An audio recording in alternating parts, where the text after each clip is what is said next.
Salut, bienvenue dans cette nouvelle vidéo. Aujourd'hui, je vais vous présenter un testeur de composants, c'est-à-dire un transistor de transistor pas comme les autres. Voici les deux lettres qui vont nous permettre d'indiquer l'état du transistor, s'il s'agit d'un transistor NPN ou PNP. Ces testeurs ne sont pas comme les autres testeurs.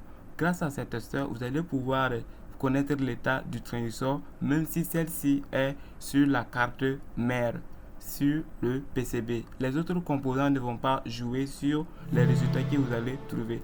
Ici, nous allons voir comment faire le PCB sur le logiciel KiCad.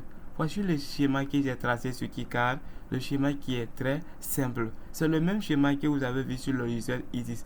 Je vais faire la mise à jour pour obtenir le côté PCB et je vais placer les différents composants. On voit les composants donc qui seront placés. Là, on voit la batterie qui est de 9 volts et les boutons. Les trois pins sont les pins du connecteur base collecteur émetteur que je place bien. Et ici, je vais placer donc les diodes. Et de l'autre côté, je vais prendre les deux LED qui vont nous permettre de savoir l'état du transistor. Je vais bien les orienter afin de pouvoir faciliter la conception du boîtier 3D qui sera réalisé sur le logiciel KiCad. Là, après, je vais faire le routage. Le routage qui sera très rapide. Comme j'ai mis les fichiers au niveau donc de la description, vous allez pouvoir télécharger. Là, et aussi, je vais mettre là le bouton à glissière, c'est-à-dire le contact. Je vais redimensionner le contact pour que ça parle automatiquement et parfaitement avec la piste PCB. Ça va respecter les pastilles. Je redimensionne et je place pour que ça soit bien sur le PCB. Je vais faire la mise à jour comme vous pouvez voir et aussi je vais générer le fichier Gerber. Il va nous permettre d'envoyer le PCB chez un manufacturier qui va nous permettre de pouvoir réaliser facilement. Comme pour faire des PCB, c'est un peu compliqué. Donc, avec les manufacturiers, vous allez avoir des PCB clairs. Et là, je vais faire le fichier drill qui est nécessaire pour faire le PCB. Et je vais générer le fichier 3D et que je vais modifier après. Là, je génère et j'ai le fichier 3D. Donc, j'ai oublié de mettre le pin donc, au niveau du circuit intégré, c'est-à-dire le circuit intégré à 14 broches. Je choisis le bon package 3D et je fais le redimensionnement pour que ça fitte correctement sur le support IC, c'est-à-dire le socket. Là, je redimensionne pour que ça soit propre. Je vais descendre un peu, descendre un peu plus et je vais sauvegarder. Je vais remettre la mise à jour de mon fichier 3D du projet. Je refais la mise à jour et OK. Nous sommes prêts maintenant pour SolidWorks. Là, on va voir les différents dossiers. Ça, c'est le dossier Gerber et ça, c'est le dossier 3D.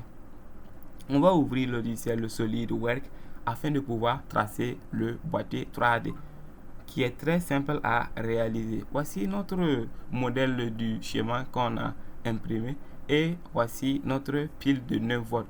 Puisque le système sera alimenté avec une pile de 9 volts. On fait bien le plaçage pour que ça corresponde. Là, je choisis comment je veux que la batterie soit et je vais ouvrir un nouveau fichier 3D afin de pouvoir faire le boîtier pour que le boîtier fitte correctement avec le PCB. Je vais faire un petit boîtier simple afin de pouvoir l'amener côté assembly de SolidWorks pour le redimensionner afin qu'il respecte les dimensions 3D. Là, je fais le plaçage.